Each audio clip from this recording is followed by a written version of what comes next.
When I'm out at the beaches or on the water, it's just home.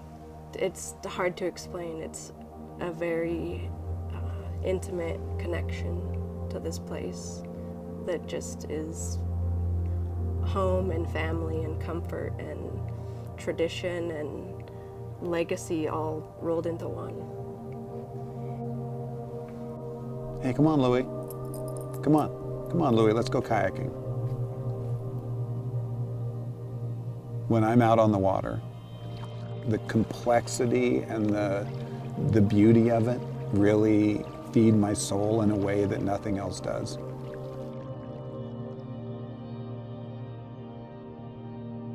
Swimming in Puget Sound, it feels like a really intimate experience.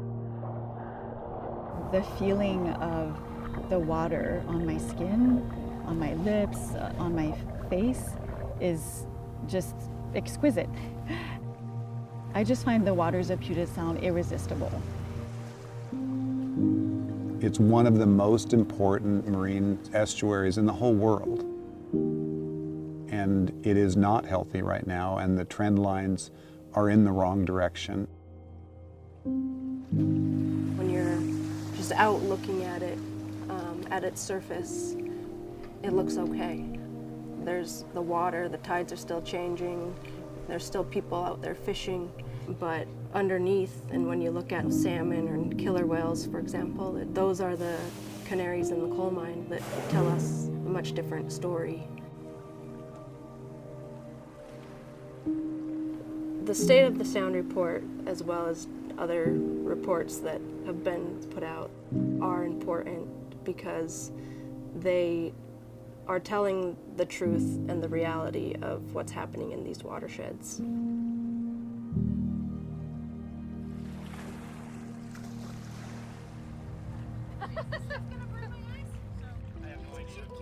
I swim in Puget Sound, but Puget Sound is also the focus of my work.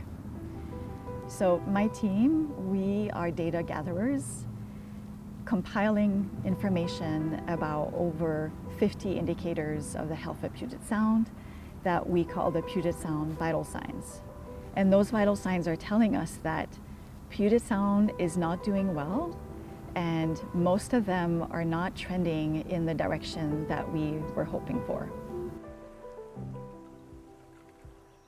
Climate change is one of the big barriers, and it's getting more and more of a significant factor. The other pressure is growth and development. We have to do a better job of mitigating the impact of all the new people and economic activity.